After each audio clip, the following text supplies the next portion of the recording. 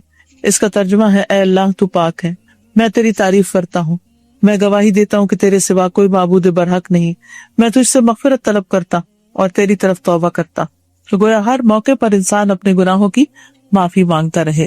تم ان لوگوں کی طرح مت ہو جانا جنہوں نے اللہ کے احکام کو بھلا دیا تو اللہ نے بھی انہیں اپنی جانوں سے غافل کر دیا، اور ایسے ہی لوگ فاسق نافرمان ہوتے ہیں۔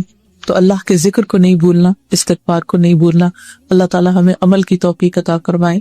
وآخر دعوانا ان الحمد للہ رب العالمین۔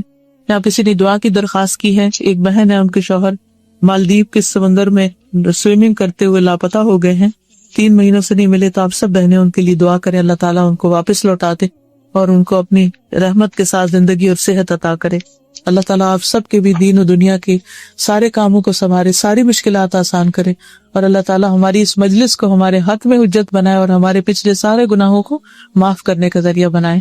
آپ سب کا آنا قبول ہو، اللہ تعالیٰ ہمیں بار بار ایسے موقع عطا کرے اور ہمارے ایمان کو تازہ کرتا رہے۔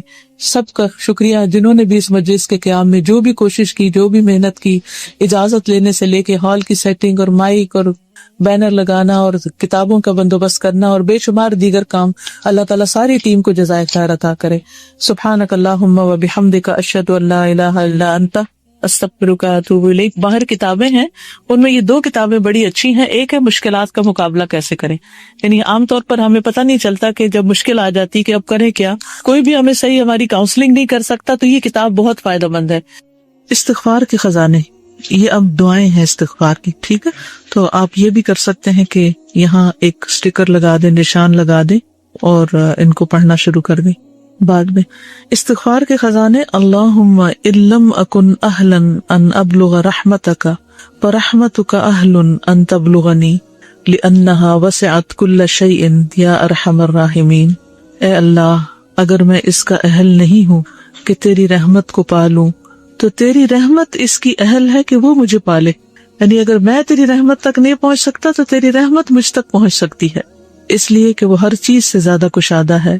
اے ارحم الراحمین، اللہم اغفر لی ما قدمت وما اخرت وما اسررت وما اعلنت وما اسرفت وما انت عالم به منی، انت المقدم وانت المؤخر لا الہ الا انت، بسمک ربی فاغفر لی ذنبی۔ اے اللہ، میرے پہلے اور بعد والے، پوشیدہ اور ظاہر اور حد سے تجاوز کیے ہوئے گناہوں کو معاف فرما، جنہیں تو مجھ سے زیادہ جانتا ہے۔ تو ہی پہلے ہے اور تو ہی بعد میں ہے، تیرے سوا کوئی دوسرا معبود برحق نہیں۔ اے میرے رب، تو میرے گناہ کو بخش دے۔ اللہم اغفر لی ذنبی کلہ دقہ وجلہ واولہ وآخرہ وعلانیتہ وسرہ، ابوء بنعمتک علی وہذا ما جنیت علی نفسی، یا عظیم اغفر لی فإنہ لا یغفر الذنوب العظیمۃ الا الرب العظیم۔ اے اللہ، میرے تمام گناہ معاف فرما دے، چھوٹے بڑے، پہلے پچھلے، ظاہر اور پوشیدہ، اور تیری نعمت کا اقرار کرتا ہوں اور وہ جو میں نے اپنے نفس کے لیے گناہ کیا، اے اللہ تو مجھے بخش دے، بس نہیں ہے کوئی ان بڑے گناہوں کا بخشنے والا مگر تو رب عظیم۔ اللہم انی استغفرک من کل ذنب تبت الیک منہ ثم عدت فیہ۔ اے اللہ، میں تجھ سے بخشش طلب کرتا ہوں ان تمام گناہوں سے جن سے میں نے توبہ کی پھر ان کو کر بیٹھا، یعنی توبہ کرتا ہوں پھر توڑ بیٹھتا ہوں، پھر توبہ کرتا ہوں پھر بھول جاتا ہوں، پھر غلطی کر جاتا ہوں، پھر غلطی کر جاتا ہوں۔ وَأَسْتَغْفِرُكَ مِن كُلِّ مَا وَعَدتُّكَ بِهِ مِن نَفْسِي ثُمَّ لَمْ أُوفِ بِهِ، اور بخشش طلب کرتا ہوں ہر اس وعدہ کے بارے میں جس کو میں نے تجھ سے کیا پھر اس کو پورا نہ کر سکا، یعنی اپنی کمٹمنٹس نہ نبھا سکا۔ وَأَسْتَغْفِرُكَ مِن كُلِّ عَمَلٍ أَرَدتُّ بِهِ وَجْهَكَ فَخَالَطَهُ غَيْرُهُ، اور بخشش طلب کرتا ہوں ان تمام اعمال کے بارے میں جن کو میں نے تیرے لیے کرنے کا ارادہ کیا تو وہ تیرے علاوہ دوسرے کے لیے آمیزش ہو گئی، یعنی میری نیت خراب ہو گئی۔ وَأَسْتَغْفِرُكَ مِن كُلِّ نِعْمَةٍ أَنْعَمْتَ بِهَا عَلَيَّ فَاسْتَعَنْتُ بِهَا عَلَى مَعْصِيَتِكَ، اور میں تجھ سے ان تمام نعمتوں کے بارے میں جن کو تو نے مجھے عطا کیا اپنے گناہ کی وجہ سے تجھ سے مدد مانگتا اور بخشش طلب کرتا ہوں، یعنی تاکہ میں تیرا شکر ادا کر سکوں۔ وَأَسْتَغْفِرُكَ يَا عَالِمَ الْغَيْبِ وَالشَّهَادَةِ مِنْ كُلِّ ذَنْبٍ أَتَيْتُهُ فِي ضِيَاءِ النَّهَارِ وَسَوَادِ اللَّيْلِ فِي مَلَإٍ أَوْ خَلَاءٍ وَسِرٍّ وَعَلَانِيَةٍ يَا حَلِيمُ۔ اے چھپے اور کھلے کے جاننے والے بردبار، میں اپنے ہر اس گناہ سے تجھ سے بخشش طلب کرتا ہوں جسے میں نے دن کی روشنی اور رات کی تاریکی میں، تنہائی میں، کھلے میدان میں، چھپ کر کے اور ظاہر کر کے کیے ہیں۔ یہ بھی بہت ہی خوبصورت دعا ہے۔ اللہم انت ربی لا الہ الا انت خلقتنی وانا عبدک وانا علی عہدک ووعدک ما استطعت اعوذ بک من شر ما صنعت ابوء لک بنعمتک علی ابوء علی بذنبی فاغفر لی فانہ لا یغفر الذنوب الا انت۔ اے اللہ، تو میرا پالنے والا ہے، کوئی معبود برحق نہیں مگر تو ہی۔ تو نے مجھے پیدا کیا اور میں تیرا بندہ ہوں، اور میں تیرے عہد اور وعدے پر اپنی طاقت کے مطابق قائم ہوں، اور میں اپنے ان تمام برے کاموں سے پناہ مانگتا ہوں جو میں نے کیے ہیں، اور میں تیری نعمت کا اقرار کرتا ہوں اور اپنے گناہوں کا اقرار کرتا ہوں، یعنی تو مجھ پہ رحمتیں کرتا ہے اور میں غلط کام کرتا ہوں، بس تو مجھے بخش دے، اس لیے کہ تیرے سوا کوئی دوسرا گناہوں کو بخشنے والا نہیں۔ اللہ تعالیٰ کو یہ بات بھی بہت پسند آتی ہے جب ہم خالص توحید کے ساتھ اس سے بخشش مانگتے ہیں کہ صرف تو ہی بخش سکتا ہے اور کوئی اور نہیں جو بخشے تیرے سوائے، تیرے علاوہ۔ استغفر اللہ العظیم الذی لا الہ الا هو الحی القیوم لا تأخذہ سنۃ ولا نوم واتوب الیہ۔ میں اللہ عظیم سے بخشش طلب کرتا ہوں جس کے سوا کوئی معبود برحق نہیں، اور وہ زندہ رہنے اور سب کو تھامنے والا ہے، جسے نہ اونگ آئے اور نہ نیند، اور میں اسی سے توبہ کرتا ہوں۔ پھر ہے اللہم مغفرتک اوسع من ذنوبی ورحمتک ارجع عندی من عملی۔ اے اللہ، تیری مغفرت میرے گناہوں سے کہیں زیادہ وسیع ہے، اور تیری رحمت میرے نزدیک میرے عمل سے کہیں زیادہ امید والی ہے۔ کچھ اور اعمال ہیں جو گناہوں کو مٹانے والے ہیں۔ نمبر 1، اذان سنتے وقت اللہ کا ذکر کرنا۔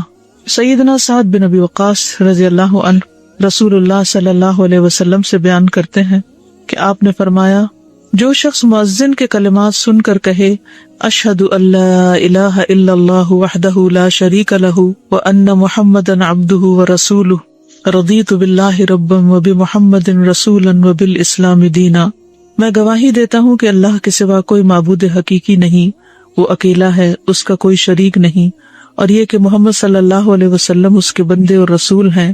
میں راضی ہو گیا اللہ کے رب ہونے پر اور محمد صلی اللہ علیہ وسلم کے رسول تسلیم کرنے پر اور اسلام کو دین اختیار کرنے پر، تو اس کے گناہ بخش دیے جاتے ہیں۔ یہ آتی ہے سب کو دعا؟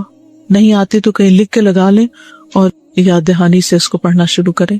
لیکن افسوس کے ساتھ یہ کہنا پڑتا ہے کہ بہت سے لوگ اذان ہو رہی ہوتی ہے اور وہ باتوں میں ہی لگے رہتے ہیں، یا ٹی وی دیکھتے رہتے ہیں، یا اذان ہونے لگتی ہے تو ٹی وی کا چینل چینج کر دیتے ہیں، یا اذان سے انہیں کوئی دلچسپی نہیں ہوتی، گویا بس ایسے ہی کوئی جیسے شور کر رہا ہے اور وہ اس سے فارغ ہونا چاہتے ہیں۔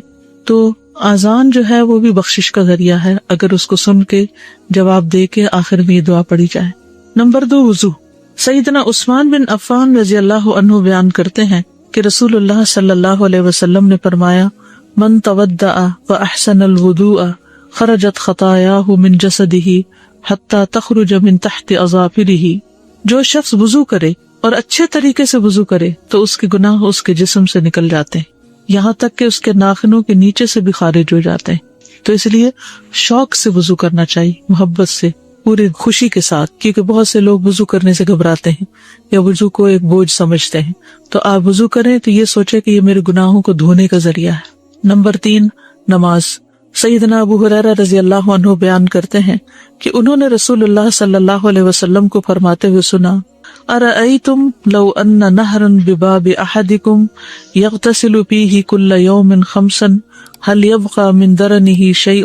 قالوا لا یبقى من درنہ شیء قال فذلك مثل الصلوات الخمس یمحو اللہ بہ الخطایا۔ بتاؤ، اگر تم میں سے کسی کے دروازے پر نہر بہ رہی ہو اور اس میں وہ روزانہ 5 مرتبہ غسل کرے تو کیا اس کے جسم پر کچھ میل کچیل باقی رہ جائے گا؟ صحابہ نے عرض کیا کہ کچھ میل کچیل باقی نہ رہے گا۔ آپ نے فرمایا، 5 نمازوں کی مثال اسی طرح ہے کہ اللہ ان کے ساتھ گناہوں کو مٹاتا ہے۔ گویا اذان کے بعد وضو کے بعد نماز، یہ انسان کے گناہوں کو دور کرنے کا ذریعہ ہے۔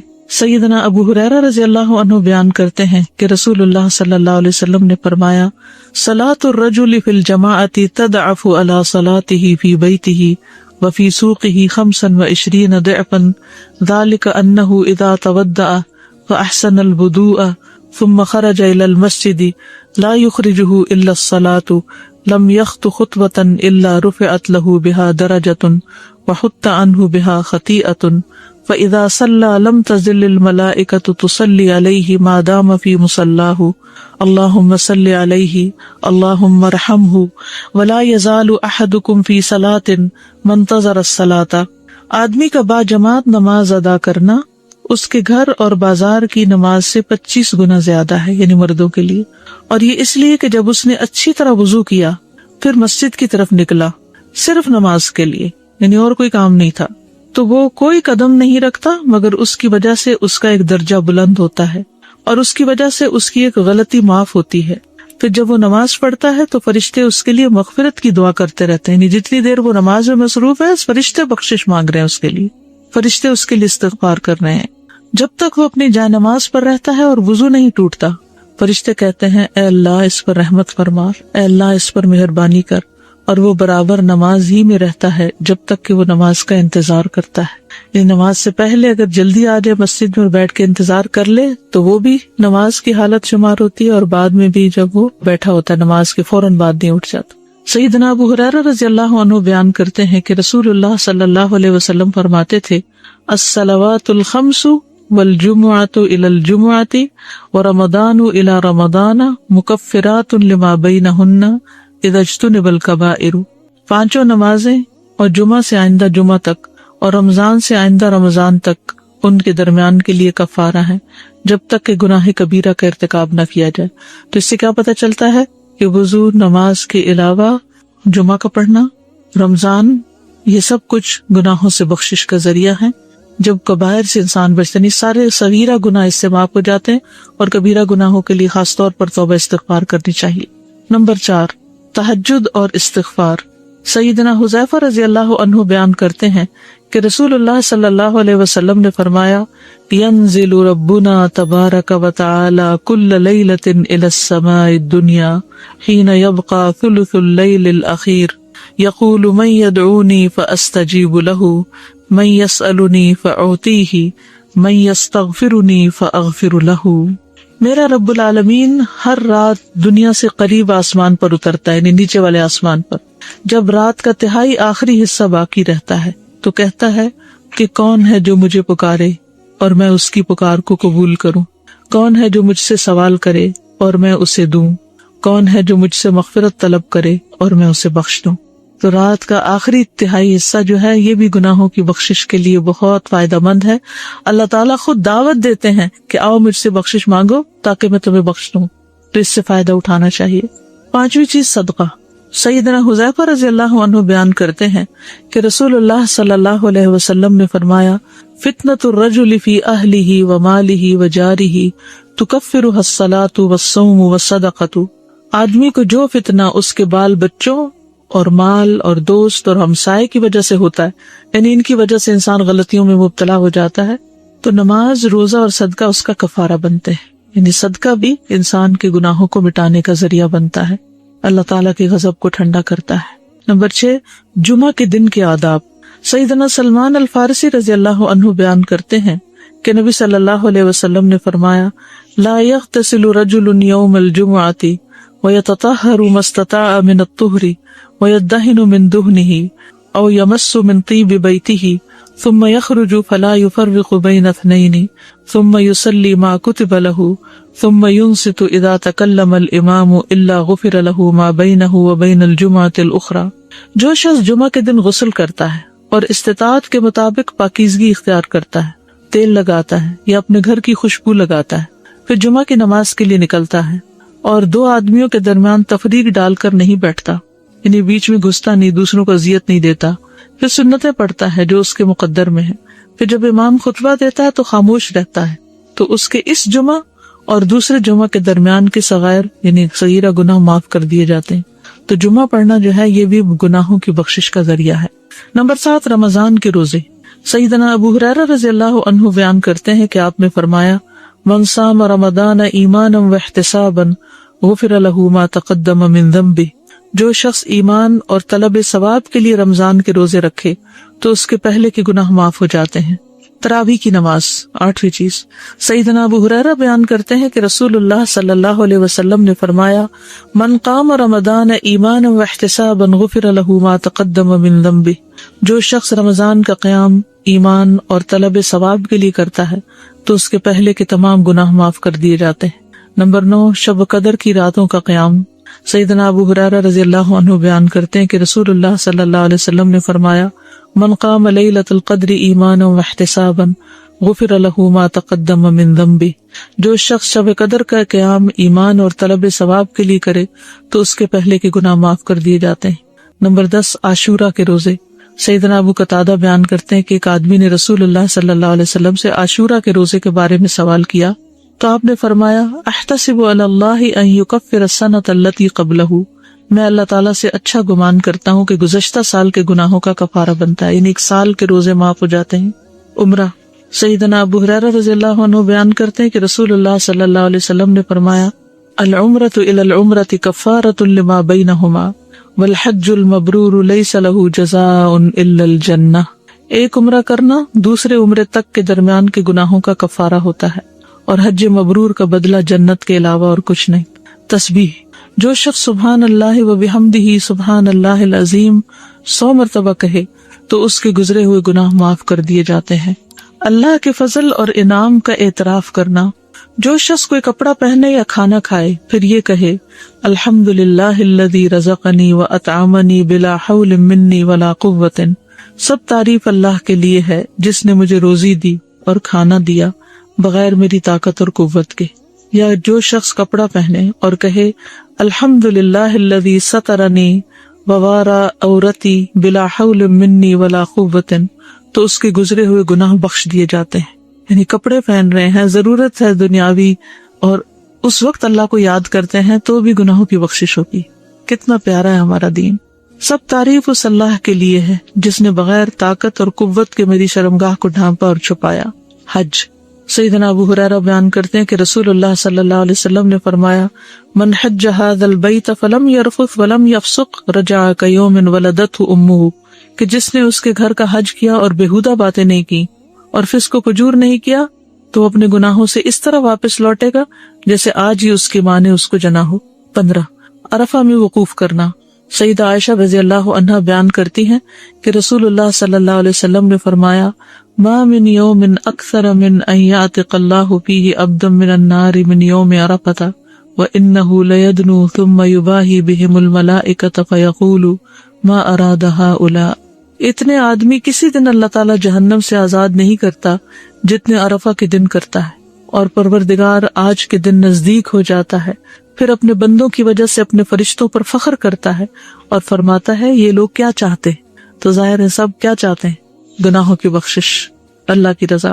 نمبر 16، جو شخص حج میں نہ ہو اس کے لیے عرفہ کے دن کا روزہ رکھنا، یعنی عرفات کے دن اگر آپ حج کے لیے وہاں میدان میں کھڑے نہ ہو سکے تو روزہ رکھیں۔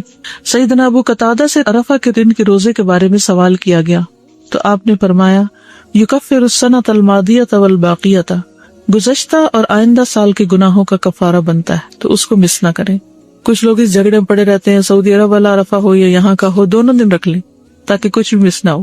صیام یوم عرفۃ احتسب علی اللہ ان یکفر السنۃ التی قبلہ والسنۃ التی بعدہ، عرفہ کے دن کے روزے کے بارے میں اللہ سے میرا گمان یہ ہے کہ ایک سال اور بعد کے گناہ کا کفارہ ہوتا ہے، یعنی ایک سال پہلے ایک سال بعد ہے۔ بخار کے وقت استغفار کے لمحات۔ سیدنا جابر بن عبداللہ رضی اللہ عنہ بیان کرتے ہیں کہ رسول اللہ صلی اللہ علیہ وسلم ایک دن ام سائب یا ام مسیب کے پاس آئے اور کہا، ما لک یا ام السائب او یا ام المسیب تزفزفین، اے ام سائب یا ام مسیب تمہیں کیا ہو گیا، سائیں سائیں کی آوازیں نکال رہی ہو؟ انہوں نے کہا کہ بخار ہے، اللہ اس میں برکت نہ دے۔ تو آپ نے فرمایا، لا تسب الحمى فانها تذهب خطايا بني آدم كما يذهب الكير خبث الحديد، تم بخار کو گالی مت دو، کیونکہ بنی آدم انسان کے گناہوں کو ختم کر دیتا ہے، جیسے لوہار کی بٹی لوہے کے زنگ اور میل کو چیل کو ختم کر دیتی ہے۔ یعنی بیماری جو ہے اس میں بھی گھبرانا نہیں چاہیے، وہ انسان کے گناہوں کے کفارے کا ذریعہ بنتی۔ ہم سب دین پڑھتے پڑھاتے کیا یہ ممکن ہے ہم سب اپنے فون بیل جو ہیں ان کا میوزک ہٹا دیں؟ دن میں کتنی دفعہ ہم نہ چاہتے ہوئے میوزک سنتے، ایسی رنگ ٹونز بھی ہوتی ہیں جن میں میوزک نہیں ہوتا، تو ہم کم از کم ایک گناہ سے تو بچ جائیں گے۔ بیماریاں اور رنج و غم، سیدنا ابو سعید اور ابو ہریرہ بیان کرتے ہیں رضی اللہ تعالی عنہما کہ ان دونوں نے رسول اللہ صلی اللہ علیہ وسلم کو فرماتے ہوئے سنا کہ آپ نے فرمایا ما یصیب المؤمن من وصب ولا نصب ولا سقم ولا حزن حتی الہم یہمہ الا کفر بہ من سیئاتہ۔ مسلمان کو تھکان، بیماری، غم اور تکلیف سے جو پریشانی ہوتی ہے اس کے بدلے میں اس کے صغیرہ گناہ معاف ہوتے ہیں۔ 19 نمبر مجلس کا کفارہ۔ سیدنا ابو ہریرہ رضی اللہ عنہ بیان کرتے ہیں کہ رسول اللہ صلی اللہ علیہ وسلم نے فرمایا جو شخص کسی مجلس میں بیٹھا اور اس میں زیادہ شور و غل ہوتا رہا، یعنی خوب باتیں ہوئیں، اس مجلس سے اٹھنے سے پہلے اس نے کہا سبحانک اللہم و بحمدک اشہد ان لا الہ الا انت استغفرک و اتوب الیک۔ اے اللہ تو پاک ہے، میں تیری تعریف کرتا ہوں، میں گواہی دیتا ہوں کہ تیرے سوا کوئی معبود برحق نہیں، میں تجھ سے مغفرت طلب کرتا ہوں اور تیری طرف توبہ کرتا ہوں، تو اس مجلس کے گناہ معاف ہو جاتے ہیں۔ اس طرح اللہ تعالیٰ کے اپنے بندے پر فضل و کرم اور توفیق سے اس کتاب کے خاتمے تک ہم پہنچے۔ یہ کتاب اگرچہ مختصر ہے لیکن اذکار کے باب میں سب سے اہم اور افضل قسم استغفار اور توبہ کے موضوع پر شامل ہونے کی وجہ سے انتہائی اہم ہے، کیونکہ توبہ اور استغفار ایک ایسی چیز ہے جو اللہ پر ایمان کو مضبوط کرتی ہے، اور بندہ سمجھتا ہے کہ اللہ تعالیٰ تمام گناہوں کو بخشنے والا ہے، وہ بندے کی توبہ سے خوش ہوتا ہے اور سمجھتا ہے کہ بندہ اس سے غافل نہیں، جیسا کہ اللہ تعالیٰ نے فرمایا وَلَا تَكُونُوا كَالَّذِينَ نَسُوا اللَّهَ فَأَنسَاهُمْ أَنفُسَهُمْ أُولَئِكَ هُمُ الْفَاسِقُونَ۔ تم ان لوگوں کی طرح مت ہو جانا جنہوں نے اللہ کے احکام کو بھلا دیا تو اللہ نے بھی انہیں اپنی جانوں سے غافل کر دیا، اور ایسے ہی لوگ فاسق یعنی نافرمان ہوتے ہیں۔ ہم اللہ عظیم الشان قدرت والے سے امید اور سوال کرتے ہیں کہ ہمارا خالق ہمیں نہ بھولے اور ہم پر اپنے عظیم فضل کو نہ بھولے، اپنی رحمت کے دروازے ہم پر کھول دے۔ اللہ تعالیٰ نے اپنی مقدس کتاب میں جہاں توبہ اور استغفار کی فضیلت آئی ہے، استغفار پر ہمیں ابھارا ہے، اسی طرح نبی کریم صلی اللہ علیہ وسلم کی سنت پاک میں اس کی تاکید آئی ہے۔ میں اپنی اس بات کو جو ایک ایسے بندے کی جس پر اس کے خالق اور رازق نے بے شمار انعامات کیے متواضع کوشش کی آخری بات ہے، اس کلام پر ختم کرتا ہوں جو استغفار کی عظمت پر روز روشن کی طرح دلیل بھی اور جو احادیث رسول صلی اللہ علیہ وسلم سے ثابت بھی ہے کہ فرض نمازوں کے بعد فوراً استغفار کیا جائے، پھر اس کے بعد تسبیح اور مشہور اذکار کرنے چاہیے۔ اور یہیں پر بھی میں یہ سوال کرنا چاہوں گا کہ فرض نمازوں کے بعد جو کہ سب سے اہم عبادت ہے، اگر ہمارے اوپر استغفار کرنا لازم ہے تو اس بنا پر ہمارے اوپر لازم اور اولا ہے کہ زندگی کے تمام امور میں کسی کام کو انجام دینے کے بعد ہم توبہ استغفار کریں۔ یعنی اگر نماز کے بعد توبہ استغفار کرنا ضروری ہے تو ہر کام کے بعد توبہ استغفار کریں، پھر کبھی گھمنڈ میں مبتلا نہیں ہوں گے، تاکہ ان غلطیوں اور لغزشوں سے بچے رہیں جو توبہ اور استغفار کو لازم کرتی ہیں۔ اللہ تعالیٰ ہمیں اور آپ کو توبہ استغفار کرنے والا بنائے، وہی سننے والا اور قبول کرنے والا ہے۔ اور درود و سلام ہو ہمارے نبی، معلم اور قائد پر جو ہمیشہ اپنے رب سے استغفار کرتے تھے، یعنی محمد بن عبداللہ پر، ان کی اولاد پر اور تمام صحابہ پر، اور تمام تعریفیں اللہ کے لیے ہیں جس کی نعمتوں سے نیکیاں پوری ہوتی ہیں، ان عددوں سے بھی زیادہ جنہیں اس کے بندوں نے حروف کی شکل میں لکھے ہیں یا سطروں کی شکل میں بیان کیے ہیں۔ وآخر دعوانا ان الحمد للہ رب العالمین۔ ایک دو اناؤنسمنٹس ہیں۔ ایک تو یہ کتاب آئی ہے دعا کیجیے، یہ ہر گھر میں ہونی چاہیے، اس میں ہر قسم کی دعائیں جو ہیں وہ مختلف طرح کی وہ موجود ہیں، یعنی اس میں جتنے بھی مختلف چیزوں کے لیے ہم دعائیں ڈھونڈتے ہیں وہ ساری اس میں جمع کر دی گئی ہیں، اس لیے یہ کتاب ہر گھر میں ہونی چاہیے۔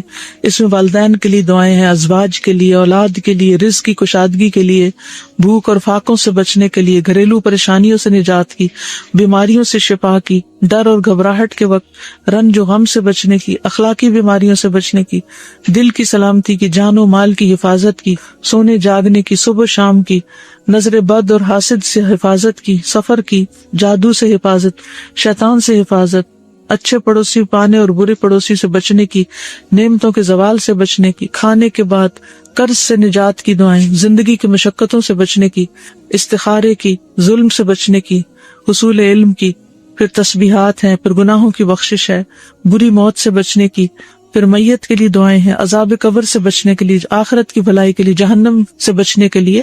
تو بہت ہی جامع کتاب ہے اور اوتھینٹک احادیث سے ان دعاؤں کو اکٹھا کیا گیا ہے. اس کی اپلیکیشن بھی بن گئی ہے جو ایپل اور اینڈرائڈ اس پر بھی موجود ہے. اگر آپ کے پاس ہو تو ایک ایک ٹاپک بھی روز پڑھتے جائیں تو سب چیزوں کی دعائیں جو ہیں وہ اس میں شامل ہو جائیں گی. پھر اسی طرح یہ ہے کہ کچھ اور کارڈز بھی ہیں. اکثر بہنیں دعا پوچھتی ہیں کہ شادی یا رشتے کے لیے کوئی دعا بتائیں، تو اس کے لیے الحمدللہ ہم نے ایک چھوٹا سا کارڈ چھاپا ہے. یہ سب نوجوان بچیوں کے پاس ہونا چاہیے اور ان کی مدرس کے پاس بھی، تاکہ ان کو اچھے اچھے رشتے ملیں. پھر اسی طرح بستر پر لیٹتے وقت جو دعا پڑھنی چاہیے استغفار کی جو یہاں بتائی گئی تھی. پھر استخارہ کب، کیوں، کیسے، بہت سے لوگ سوال کرتے رہتے ہیں، تو خود بھی آپ علم حاصل کریں، اوروں کو بھی یہ کارڈز دیں تاکہ ان کو بھی صحیح بات پتہ چلے. پھر سفر کی دعائیں ہیں. پھر آیات شفا ہیں، ہسپتالوں میں دیں، مریضوں کے پاس پڑھ کر ان کو سنائیں. جہاں کسی کی عیادت کے لیے جائیں یہ کارڈ ساتھ اس کو تحفے میں دے کر آئیں. صرف زبانی تسلی نہیں بلکہ وہ کچھ کرنے پر بھی ان کو لگائیں. پھر نیک اولاد کے لیے دعائیں ہیں. پھر جنت میں جانے کے لیے جو دعائیں ہیں اس کا کارڈ ہے. پھر قبر میں جو سوال ہوں گے ان کی احادیث ہیں. پھر حفاظت کی دعا ہے. اس دعا کے بارے میں آتا ہے کعب احبار کہتے ہیں اگر میں یہ دعا نہ پڑھتا تو یہودی مجھے گدھا بنا دیتے. لوگوں نے پوچھا وہ کیا ہے، یعنی کون سے کلمات ہیں، تو انہوں نے یہ دعا بتائی ہے. گھر میں اگر کہیں لگا دیں اور روز پڑھ لیں تو انشاءاللہ ہر طرح کی حفاظت ہوگی. پھر دوبارہ میں ڈی ایچ بلڈنگ کی آپ کو یاد دہانی کراؤں گی، اور مختلف کورسز کل اناؤنس کیے تھے مختلف جگہ پر داخلہ لینے کے، وہ آپ دیکھ لیجئے. پھر اسی طرح یہ ہے کہ جو لوگ کسی وجہ سے انسٹیٹیوٹ یا برانچ میں نہیں آ سکتے ان کے لیے آن لائن کلاسز کے علاوہ واٹس ایپ گروپ موجود ہیں. تو جو لوگ یہ چاہتے ہیں کہ روزانہ 30 منٹ تفسیر سننے کے لیے نکال سکتے ہیں تو وہ ان گروپس کو جوائن کر سکتے ہیں. ان کی گروپس کی ایڈمن کا کانٹیکٹ ریسیپشن سے لیا جا سکتا ہے. اسی طرح کیسٹس کے لیے فری ڈسٹریبیوشن کا سٹال بیک یارڈ میں موجود ہے. اور اس کے ساتھ ہی میں آپ سب کا شکریہ ادا کروں گی کہ آپ نے بہت اچھے طریقے سے، عمدہ طریقے سے آپ نے ان لیکچرز کو سنا اور اپنے کمنٹس بھی دیے اور پوری توجہ کے ساتھ آپ سنتے رہے. تو اللہ تعالیٰ سے میری دعا ہے کہ اللہ تعالیٰ ہمارے اگلے پچھلے سب گناہوں کو معاف کر دے. اللہ تعالیٰ آپ سب کے رزق روزی میں برکت دے اور ساری پریشانیوں سے آپ کو نجات. عبداللہ بن بسر رضی اللہ عنہ سے روایت ہے، رسول اللہ صلی اللہ علیہ وسلم نے فرمایا مبارک ہو اس کو جو اپنے نامہ اعمال میں استغفار کثرت سے پائے. تو وہ کہتے ہیں نا مبارک ہو، خوشخبری ہو اس شخص کے لیے جس کے صحیفہ یعنی نامہ اعمال میں کثرت سے استغفار موجود ہو. انسان چونکہ ہر دم غلطی کرتا رہتا ہے تو اس کو توبہ کرنی ہوتی ہے، اور توبہ کے لیے جو ایک فارمل طریقہ ہے وہ کیا ہے؟ استغفار کرنے کا، یعنی باقاعدہ بخشش مانگی جائے. ٹھیک ہے نا، اللہ سے بخشش مانگنا. تو جو شخص کثرت سے بخشش مانگتا ہے obviously اسی کے نامہ اعمال میں بہت زیادہ استغفار ملے گی. تو اگر آپ امیجن کریں کہ آپ کے ایک دن کے جو سارے اعمال ہیں یا ان کی جو کہانی ہے صبح سے شام تک کی، تو ہم سب دیکھیں کہ ہمارے نامہ اعمال میں، ہمارے ایک دن کی ڈائری میں کتنی بار استغفار شامل ہوئی، ہم نے کتنی بار استغفار کیا. یعنی لفظ استغفر اللہ یا اللہم اغفر لی یا رب اغفر لی یا اللہ مجھے معاف کر دے کتنی بار کہا، کیونکہ جتنی بار کہیں گے اتنی بار ہی لکھا جائے گا. یعنی جتنی بار معافی مانگیں گے، استغفار کریں گے، وہی موجود پائیں گے. اور اس کے برعکس دیگر باتیں کتنی ہیں کہ کیا کیا چیز ہے اس میں. اصل بات یہ ہے کہ ہم فالتو باتوں کے اتنے عادی ہو چکے ہیں کہ جو کرنے کی بات ہے اس کے لیے وقت کم رہ جاتا ہے، کیونکہ وقت تو اتنا ہی ہے نا. تو آپ چاہیں تو اس میں اچھی باتیں کر لیں، استغفار کر لیں، اللہ کا ذکر کر لیں، یا کسی کو فائدہ پہنچانے کا کوئی کام کر لیں، اور چاہیں تو ادھر ادھر کی اپنی کہانیاں سناتے ہوئے وقت گزار دیں. کیونکہ بولنا تو ہم نے ہے ہی، وہ تو ہماری فطرت میں کہ ہم نے بولنا ہے، اور صبح سویرے بولنا شروع کر دیتے. ذکر کا جو وقت ہے، جس وقت ساری کائنات یا زمین آسمان کی ہر چیز ایک طرح سے ذکر میں مصروف ہوتی ہے، چڑیا پرندے ہر چیز چہچہا رہی ہوتی ہے، اور دراصل کیا کر رہے ہوتے ہیں؟ اللہ کی تسبیح ہی کر رہے ہوتے ہیں. تو ہم تو اس وقت بھی باز نہیں آتے باتیں کرنے سے، فالتو باتیں. تو باقی دن تو پھر ہے ہی باتوں کا. تو ہم سب کو اپنا محاسبہ کرنے کی ضرورت ہے، اور اپنے لیے ایک سوال لکھ کے رکھ سکتے ہیں کہ میں نے آج کتنی بار استغفار کی. نبی صلی اللہ علیہ وسلم کتنی بار کیا کرتے تھے؟ جی 70 سے 100 بار کیا کرتے تھے، اور وہ اللہ کے رسول تھے، اور ان کے اگلے پچھلے گناہ سب معاف کر دیے گئے تھے. اور ہمارا طرز عمل کیا ہے؟ وجہ یہ ہے کہ ہمیں اپنی غلطیوں کا احساس ہی نہیں. کہ جب احساس ہوتا ہے، ایک تڑپ آتی ہے، ایک پریشانی ہوتی ہے، تو پھر ہی انسان اس کے ازالے کی کوشش کرتا ہے نا. مثلا اگر کسی کے جسم میں کوئی بیماری ہو، جیسے کینسر ہوتا ہے، اور اس کو پتہ ہی نہ ہو کہ وہ بیمار ہے، تو کیا وہ علاج کرائے گا؟ نہیں کرے گا. حتیٰ کہ وہ مرض اس کے لیے کیا بن جاتا ہے؟ جان لیوا بن جاتا ہے. کیونکہ ہمیں غلطی کا اعتراف کر کے اس کی اصلاح کرنے کی بجائے کس چیز کی عادت ہے؟ اپنے آپ کو جسٹیفائی کرنے کی، کہ جو ہم سوچ رہے ہیں، جو ہم کر رہے ہیں، وہ بالکل ٹھیک ہے. ہر چیز کی کوئی نہ کوئی تعویل کر لیتے ہیں. تو جب غلطیوں کی تعویل کرتے چلے جائیں گے تو پھر نتیجہ کیا نکلے گا؟ پھر توبہ کی توفیق نہیں ہوگی، توبہ کے لیے شعوری کوشش نہیں ہوگی، اور جب وہ کوشش نہیں ہوگی تو استغفار کہاں سے کریں گے، اور پھر وہ کریں گے نہیں تو نامہ اعمال میں کہاں سے آئے گا، اور اگر نہیں آتا تو پھر وہ مبارک کس کے لیے اور خوشخبری کس کے لیے؟ تو ہر چیز دوسرے کے ساتھ ریلیٹڈ ہے نا، ایک عمل دوسرے عمل کے ساتھ ایک چین ہوتی ہے پوری. تو جو بخشش مانگتا ہے اور ندامت کے آنسو گرتے ہیں اس کے، اور وہ کہتا ہے کہ اللہ تو مجھے معاف کر دے، تو اس کے لیے اللہ کا پھر وعدہ ہے کہ اللہ اسے معاف کرے گا. حدیث میں آتا ہے، رسول اللہ صلی اللہ علیہ وسلم نے فرمایا، شیطان نے اپنے رب عز و جل سے کہا، مجھے تیری عزت اور جلال کی قسم، میں تیرے بندوں کو اس وقت تک گمراہ کرتا رہوں گا جب تک ان کے جسم میں روح رہے گی. یعنی جب تک مر نہیں جاتا بندہ، روح نکل نہیں جاتی، اس وقت تک ابلیس اپنا کام نہیں چھوڑتا. کہتا میں کرتا رہوں گا گمراہ. اور اللہ عز و جل نے فرمایا، مجھے اپنی عزت اور جلال کی قسم، جب تک وہ مجھ سے معافی مانگتے رہیں گے میں انہیں معاف کرتا رہوں گا. لیکن دیکھیے، ہم تھوڑی سی ہمیں تکلیف ہو جاتی ہے، سر دردی ہو جاتا ہے یا بخار ہو جاتا ہے، تو کیا اس میں ہماری ہمت توفیق باقی رہتی ہے کہ ہم پھر بھی استغفار کرتے رہیں یا دعا مانگیں یا کوئی ذکر کریں؟ عموماً کیا ہوتا ہے جب ایسی کیفیت ہوتی ہے، ہم سب کچھ بھول جاتے ہیں. لوگوں سے بات کرنا، کچھ پڑھنا، کوئی کام کرنا، ہر چیز ایک بوجھ لگتا ہے، کچھ بھی نہیں کرنا چاہتے. پھر بخاری کی روایت میں آتا ہے، اے عائشہ، مجھے تمہارے بارے میں اس طرح کی خبریں ملی ہیں، اگر تم واقعی اس معاملے میں پاک و صاف ہو تو اللہ تمہاری پاکی بیان کر دے گا، لیکن اگر تم نے کسی گناہ کا ارادہ کیا تھا تو اللہ کی مغفرت چاہو، استغفار کرو، اس کے حضور توبہ کرو. کیونکہ بندہ جب اعتراف کر لیتا ہے اور پھر اللہ کی بارگاہ میں استغفار کرتا ہے تو اللہ اس کی توبہ قبول کر لیتا ہے. دیکھیے، جب بھی کسی پر کوئی الزام لگتا ہے تو دو میں سے ایک صورتیں ہوتی ہیں. ایک یہ کہ وہ شخص مجرم نہیں ہوتا، اس نے جرم نہیں کیا ہوتا، اور دوسرا یہ کہ اس نے یا کیا ہوتا ہے یا اس کا ارادہ کیا ہوتا ہے. دو میں سے ایک ہی چیز ہے. تو اگر کوئی شخص اس پہ کوئی الزام لگا اور اس نے غلط کام کیا ہی نہیں تو اس کو بالکل اطمینان رکھنا چاہیے کہ میں اس معاملے میں بالکل سچا ہوں اور کسی کی باتوں پر مجھے اوفینڈ نہیں ہونا، مجھے بھڑکنا نہیں، اور مجھے چیخنا چلانا نہیں اور بدتمیزی کا طوفان برپا نہیں کرنا. اللہ کو پتا ہے میں نے غلط کام نہیں کیا، اور حمایت کے لیے اللہ کافی ہے. اور دوسرا یہ کہ انسان جب گلٹی کانشیس ہو، اس کو پتا ہو کہ اس نے نیت کی تھی، ارادہ کیا تھا، اور کچھ نہ کچھ اس راہ پہ چل پڑا تھا یا پھر کر گزرا تھا، تو پھر اس صورت میں بھی صفائی دینے کی اور اپنے آپ کو سچا ثابت کرنے کے لیے جھوٹ بولنے کی ضرورت نہیں. اور اگر کوئی ایسا کرے گا تو اس کے لیے معافی کا کوئی دروازہ نہیں پھر، کیونکہ وہ ایک تو غلط کر چکا اور دوسرا اس پہ جھوٹ بول رہا ہے، اور جھوٹ بول کر ایک اور گناہ کر رہا ہے، اور پھر اس جھوٹ کو چھپانے کے لیے شاید ایک اور جھوٹ بولنا پڑے. اس طرح وہ گناہوں کی دلدل میں پھنستا چلا جائے گا. تو کبھی بھی کوئی ایسی بات ہو تو سب سے پہلے تو اپنے آپ کا حساب لیں، محاسبہ کریں. یہ جو میں نے کیا ہے، یہ جو کہا ہے، اس میں اصل حقیقت کیا ہے؟ کیونکہ اللہ جانتا تھا یا بندے کو خود پتا ہوتا ہے کہ وہ کہاں کھڑا ہے. تو ان دونوں صورتوں میں کتنی بہترین نبی صلی اللہ علیہ وسلم نے راہ دکھائی ہے، اور اس میں انسان کے لیے اطمینان ہی اطمینان ہے. پھر یہ ہے کہ معافی کی امید بھی رکھنی چاہیے، کیونکہ شیطان انسان کے اندر بار بار یہ وسوسہ ڈالتا ہے کہ اللہ تمہیں نہیں معاف کرے گا. اس وسوسے سے بچنا چاہیے، کیونکہ اللہ کا وعدہ ہے وہ معاف کرے گا، تو وہ کیوں نہیں کرے گا؟ وہ ظالم نہیں ہے. رسول اللہ صلی اللہ علیہ وسلم نے فرمایا، اللہ تعالیٰ فرماتا ہے، اے ابن آدم، جب تک تو مجھے پکارے گا اور مجھ سے پر امید رہے گا، ہوپ فل رہے گا، میں تجھے بخشتا رہوں گا جو بھی گناہ ہوں گے، اور کوئی پرواہ نہ کروں گا کہ کون سے گناہ ہیں. اے ابن آدم، اگر تیرے گناہ آسمان کی بلندیوں تک پہنچ جائے تو پھر تو مجھ سے بخشش طلب کرے تو میں پرواہ کیے بغیر تجھے بخش دوں گا. ولا ابالی، مجھے پرواہ نہیں، کیونکہ ہمارا کوئی گناہ اللہ تعالیٰ کو نقصان نہیں دیتا. بندے عام طور پر جب بندوں کو معاف نہیں کرتے تو کیوں نہیں کرتے؟ کیونکہ بندے بندوں سے ہرٹ ہو جاتے ہیں، یا بندوں کو بندے نقصان پہنچا جاتے ہیں تو وہ معاف نہیں کر پاتے. ہمارا کوئی گناہ اللہ تعالیٰ کو اس طریقے پر ہرٹ نہیں کرتا اور نہ اس کا کوئی نقصان ہوتا.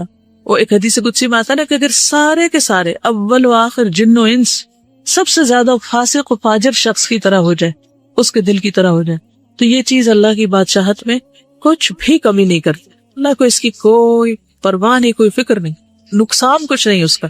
بندوں کا تو نقصان ہو جاتا ہے نا، اللہ کا کوئی نقصان نہیں ہوتا. تو اس لیے اللہ تعالیٰ کو معاف کرنے میں مشکل بھی کوئی, ویسے بھی وہ عزیز و مقتدر ہے. اے ابن آدم, اگر تو زمین کے برابر گناہ لے کر میرے پاس آئے اور اس حال میں مجھ سے ملے کہ میرے ساتھ شرک نہ کیا ہو, تو میں تجھے ان گناہوں کے بقدر بخشش عطا کروں گا. پوری زمین بھی ایک بندے کے گناہوں سے بھر جائے تو بھی اللہ تعالیٰ معاف کر دیتا ہے اگر بندہ سچے دل سے توبہ کرنے والا ہو. اس میں وہ مثال بھی آپ یاد رکھیے, 99 قتل کرنے والے, 99 بندوں کے قاتل, اللہ تعالیٰ نے اس کو بھی معاف کر دیا, حالانکہ ابھی وہ اس راہ پہ چلا ہی تھا. عربی کے الفاظ بڑے خوبصورت ہیں کہ جس کا مفہوم کچھ اس طرح بنتا ہے, اگر تو آسمان بھر گناہ لائے تو اسی مقدار سے میں تمہارے پاس بخشش لاؤں گا, اور زمین بھر اگر تو گناہ لائے تو زمین بھر بخشش سے تیری طرف آؤں گا. لیکن اصل چیز کیا ہے؟ اعتراف, جو سب سے مشکل کام اپنی غلطی کا. یہ کہنا کہ I was wrong, میری غلطی ہے, میں نے غلط کیا, یہ دنیا کا مشکل ترین کام. غلطی کرنے کے بعد عموماً ہم یہی کہتے ہیں کہ میں نے غلط, دوسرا بندہ غلط ہے, اس کی غلطی, دوسرے کو بلیم کرتے ہیں اور اپنی غلطی بھول جاتے ہیں. تو توبہ کے لیے لازمی شرط یہ کہ پہلے بندہ مانے, اقرار کرے کہ ہاں میں نے غلط کیا, ورنہ زبان سے صرف تسبیح لے کے آپ سارا دن 1000 دفعہ کہتے رہے. اگر آپ مان ہی نہیں رہے اپنی غلطی تو کس بات کی معافی مانگ رہے ہیں, پھر کس بات کی توبہ کر رہے ہیں, کس بات پہ استغفار کہہ رہے ہیں؟ نہ آپ وہ بری عادت چھوڑ رہے ہیں اور نہ ہی آپ اس کا اقرار کر رہے ہیں اور نہ آپ اس پہ شرمندہ ہیں اور نہ آپ کو پورا یقین ہے کہ اللہ اس کو معاف کر دے گا. تو پھر کر کیا رہے ہیں آپ؟ صرف زبان کی ایکسرسائز یا ہاتھوں سے دانے پھینکتے چلے جا رہے ہیں کہ میں استغفار کر رہا ہوں. پھر یہ کہ جب انسان اللہ سے پر امید ہوتا ہے اور واقعی یہ یقین رکھتا ہے کہ میرا رب ہے جو مجھے معاف کرے گا یا معاف کر سکتا ہے یا وہ کرتا ہے, ضرور کرتا ہے, تو ایسا شخص پر کبھی مایوس نہیں ہوتا, وہ مایوسی کے قریب نہیں جاتا, ہر حال میں پر امید اور مطمئن رہتا ہے. ابو ہریرہ کہتے ہیں میں نے نبی صلی اللہ علیہ وسلم کو فرماتے ہوئے سنا, ایک بندے نے بہت گناہ کیے اور کہا ہے میرے رب میں تیرا ہی گناہ گار بندہ ہوں, تو مجھے بخش دے, یعنی میں ہی تیرا گناہ گار بندہ, تو مجھے معاف کر دے. اللہ رب العزت نے فرمایا میرا بندہ جانتا ہے کہ اس کا کوئی رب ہے جو گناہ معاف کرتا ہے اور گناہ کی وجہ سے سزا بھی دیتا ہے. اس کو یہ بھی یقین ہے کہ اگر نہیں معافی ملی تو پکڑ ہو جائے گی. تو میں نے اپنے بندے کو بخش دیا. پھر بندہ رکا رہا جتنا اللہ نے چاہا, جتنی اللہ نے اس کو توفیق دی وہ گناہ سے رکا رہا. پھر اس نے گناہ کر لیا اور عرض کیا اے میرے رب میں نے پھر گناہ کر لیا, پھر غلطی ہو گئی, اسے بھی بخش دے.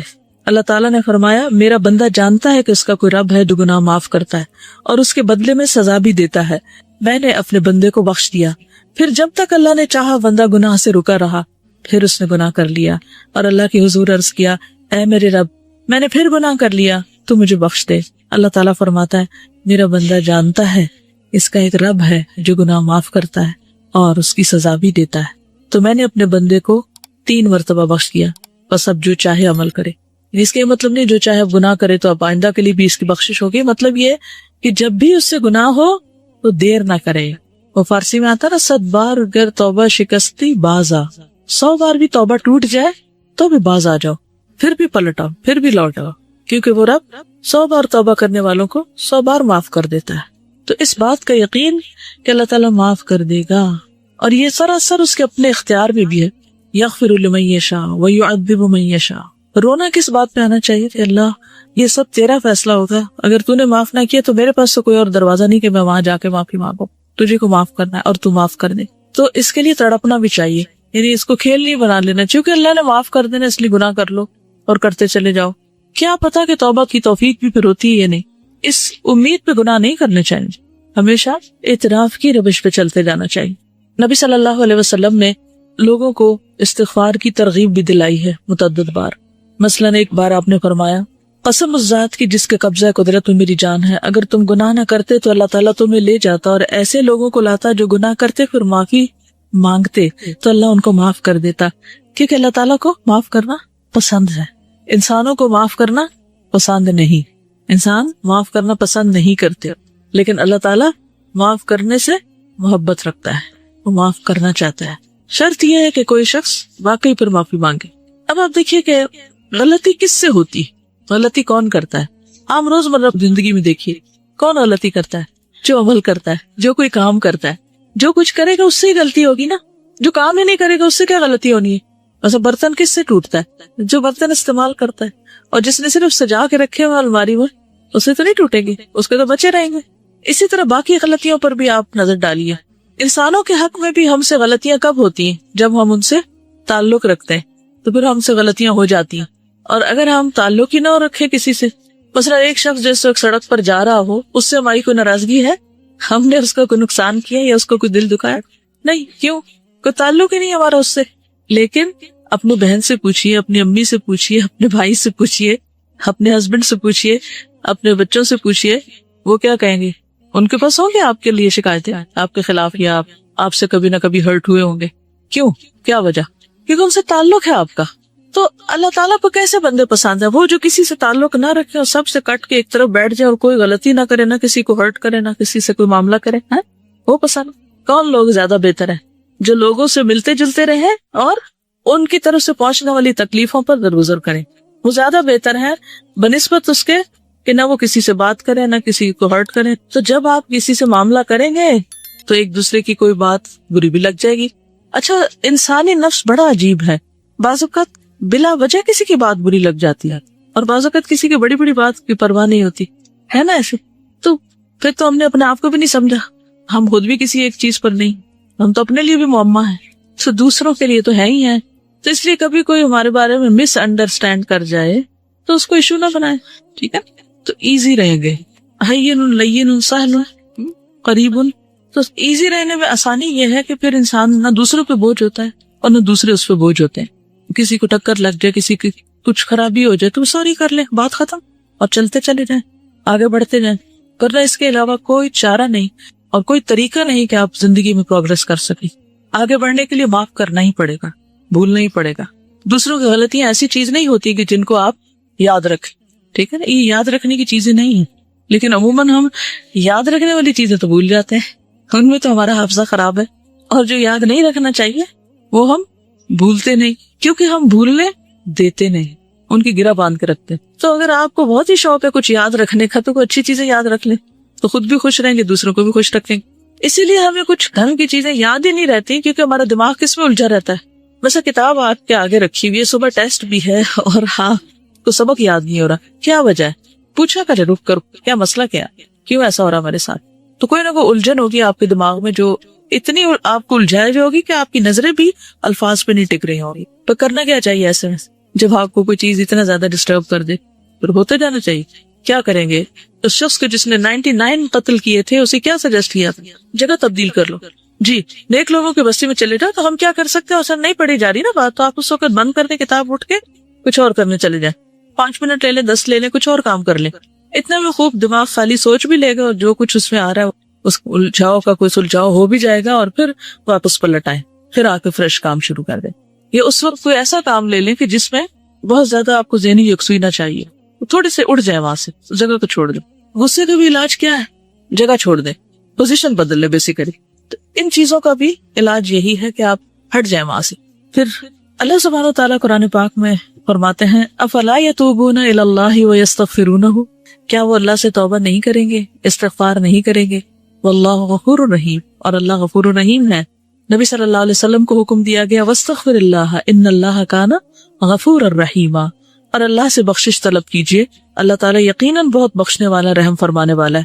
سب لوگوں کو حکم دیا گیا توبوا الی اللہ جمیعا، اور وان استغفروا ربکم ثم توبوا الیہ. سورۃ ہود میں ہود علیہ السلام نے اپنی قوم کو کہا تھا کہ اپنے پروردگار سے معافی مانگو اور اس کے حضور توبہ کرو.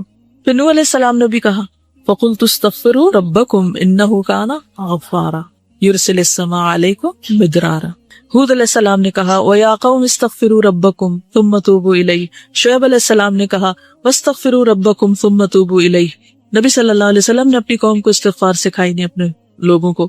نبی صلی اللہ علیہ وسلم کے پاس جب کوئی آ کے یہ کہتا ہے یا رسول اللہ صلی اللہ علیہ وسلم جب میں اپنے پروردگار سے دعا کروں تو کیا کہا کروں؟ تو آپ نے فرمایا کہو اللہم اغفر لی وارحمنی واہدنی وارزقنی، اے اللہ مجھے معاف کر دے، مجھ پر رحم فرما، مجھے ہدایت دے، مجھے رزق دے. اس کے بعد آپ نے انگوٹھے کو نکال کر باقی 4 انگلیوں کو بند کر کے فرمایا یہ 4 چیزیں دنیا اور آخرت دونوں کی جامع ہیں، یعنی جس کو یہ 4 چیزیں مل گئی اس کو دنیا آخرت سب کچھ مل گیا. 2 سجدوں کے بیچ میں ہم یہ دعا پڑھتے ہیں، ٹھیک ہے؟ تو تھوڑا شعوری طور پر پڑھنے کی کوشش کریں کیونکہ اس میں دنیا اور آخرت کی بھلائیاں ہیں اس دعا میں. اور ویسے بھی دعا کرتے وقت اگر انسان استغفار کرتا ہے تو ایک طرح سے پہلے اس کے گناہ دھل جاتے ہیں، پھر اس کے بعد اللہ کا قرب مانگتا ہے، اللہ کی محبت مانگتا ہے، باقی چیزیں مانگتا ہے. تو یہ ایسے ہی ہے کہ جیسے انسان پہلے نہائے دھوئے پھر خوشبو لگائے. ٹھیک ہے. نبی صلی اللہ علیہ وسلم اسلام قبول کرنے والے کو سب سے پہلے استغفار سکھاتے تھے. یہ صحیح مسلم کی روایت ہے. کان رسول اللہ صلی اللہ علیہ وسلم یعلم من اسلم یقول اللہم اغفر لی وارحمنی واہدنی وارزقنی. ٹھیک. جب کوئی مسلمان ہوتا تو آپ اس کو یہ کلمات سکھاتے کہ یہ مانگو. پھر ایمان والوں کی صفت یہی ہے وبالاسحار ہم یستغفرون والمستغفرین بالاسحار. سورۃ آل عمران میں آتا ہے. خاص طور پر عورتوں کو استغفار کا حکم دیا گیا. حدیث یاد ہے کسی کو؟ اور کیوں دیا گیا؟ صحیح مسلم کی روایت ہے رسول اللہ صلی اللہ علیہ وسلم نے فرمایا اے عورتوں کے گروہ صدقہ کرتی رہا کرو اور کثرت سے استغفار کرتی رہا کرو. یعنی ہم خواتین کو اور بھی زیادہ استغفار کی ضرورت ہے کیونکہ میں نے دوزخ والوں میں زیادہ تر عورتوں کو دیکھا ہے. ان عورتوں میں سے ایک عقل مند عورت نے عرض کیا کہ ہماری کثرت سے دوزخ میں جانے کی وجہ کیا ہے. ان سے سوال کیا. آپ نے فرمایا تم لعنت کثرت سے کرتی. یعنی لان تان، دوسروں کو بلیم کرنا، دوسروں کو برا بلا کہنا اور اپنے خاوند کی ناشکری کرتی ہے. ناشکری بھی نا ایک عادت ہوتی ہے، کسی حال پہ راضی نہ ہونا، کسی کا احسان نہ ماننا. پھر اسی طرح یہ ہے کہ ہمیں صرف اپنے لیے نہیں دوسروں کے لیے بھی استغفار کرنی چاہیے. وہ بھی ہم نماز میں کرتے ہیں، اسے بھی تھوڑا سا شعور کے ساتھ کیجیے. کیا کہتے ہیں؟ ربنا اغفر لی ولوالدی وللمؤمنین یوم یقوم الحساب. ٹھیک. خصوصاً جب کوئی فوت ہو جائے تو اس کی بخشش کی دعا کرنی چاہیے. نجاشی جب فوت ہو گیا تھا تو نبی صلی اللہ علیہ وسلم نے صحابہ سے کہا تھا کہ استغفروا لاخیکم، اپنے بھائی کے لیے استغفار کرو، یعنی اس کی مغفرت کی دعا کرو. حسن بصری کہتے ہیں کثرت سے استغفار کرو، اپنے گھروں میں، اپنے دسترخوانوں پر، اپنے راستوں میں، بازاروں میں، مجلسوں میں، جہاں بھی تم ہو. تمہیں نہیں معلوم کہ کہاں بخشش نازل ہو جائے، کہاں اللہ تعالیٰ بخش دے. کیونکہ حدیث ہے نا توبہ، یعنی خوشخبری کس کے لیے؟ لمن وجد فی صحیفتی استغفارا کثیرا، جس کے صحیفے میں، جس کے اعمال نامے میں کثرت سے استغفار. تو پھر ہر موقع پہ، ہر مجلس میں، ہر جگہ انسان کرتا رہے اور پھر برائی کرتے ہی ساتھ ہی کر لے. لیکن صرف برائی کرتے ہی نہیں، نیکی کے بعد بھی، نیکی کا کام کر کے بھی. کیوں؟ وہ کیوں؟ جیسے نماز کے بعد ہم سلام پھیرتے ہیں نا تو سب سے پہلے کیا کرتے ہیں؟ اللہ اکبر، استغفر اللہ. واہ، کیوں؟ آپ نماز کے اندر بھی غلطیاں ہوتی ہیں، نماز کا حق ہی ادا نہیں کرتے اور شابش نیک کام کرتے ہوئے ہو سکتا نیت میں کوئی خرابی ہوگی. اور تکبر سے بھی بچتا ہے انسان کہ ہم اس کا حق ادا نہیں کر پائے. اللہ تو معاف کر دے، ہمیں جو کرنا چاہیے وہ ہم نے نہیں کیا. اس سے ایروگنس نہیں آئی کہ ہم نے بہت کچھ کر لیا، جو کرنا چاہیے تھا وہ کر نہیں پائے. ما عبدناک حق عبادتک، فرشتے کہیں گے نا. اور حقیقت بھی یہی ہے نا، ہم میں سے کون سیٹسفائیڈ اپنے کاموں سے کہ میں تو بہت اچھے کر رہا ہوں. یہ دھڑکا لگا رہتا ہے کہ کل جب کھلے گا اعمال نامہ تو پتہ نہیں کون سا کام کس کوالٹی کا نکلے گا اس میں سے. اول تو نیکیاں کرتے کام ہے، جو کر لیتے ہیں ان کو خراب بہت زیادہ کر دیتے، مختلف چیزوں سے ان کو ستیہ ناش بھی کرتے ہیں یا ان کی شکل بگاڑ دیتے. تھوڑا سا کام کر لیتے ہیں تو بس چین نہیں پاتے جب تک لوگوں کو بتا نہ بیٹھے کہ یہ میں نے کیا تھا. جیسے ابھی بات ہی تھی نا کہ اگر کوئی بات کر رہا ہوں تو میں تو پہلے سے کرتا ہوں، مجھے تو پہلے ہی پتا ہے، یہ تو میں پہلے سے جانتا ہی، یہ تو مجھے آتی ہے، یہ میں نے تو کیا تھا. عموماً کیا جملے ہوتے ہیں؟ کیا اللہ تعالیٰ نہیں دیکھ رہا اس وقت کہ ہمیں اصل شوق کس بات کا ہے، اصل شوق کس چیز کا ہے، اور کیا محرک ہے، کس جذبے سے لگے ہوئے ہیں. تو اس لیے اس پہ بھی بہت راضی ہو جانے کی ضرورت نہیں. کوئی بھی چاہے صدقہ خیرات کرے، کچھ بھی کام کرے، کوئی بھی تو ڈرتے ہوئے. والذین یؤتون ما آتوا وقلوبهم وجلۃ. تو اہل ایمان تو وہ ہوتے ہیں کہ جو کرتے ہیں اور ان کے دل ڈر رہے ہوتے ہیں، نیکی کرتے ہوئے ڈر رہے ہوتے ہیں کہ پتہ نہیں کس کوالٹی کی ہے یہ. سال میں سب سے زیادہ بخشش کب ہوتی؟ رمضان کے علاوہ یوم عرفہ.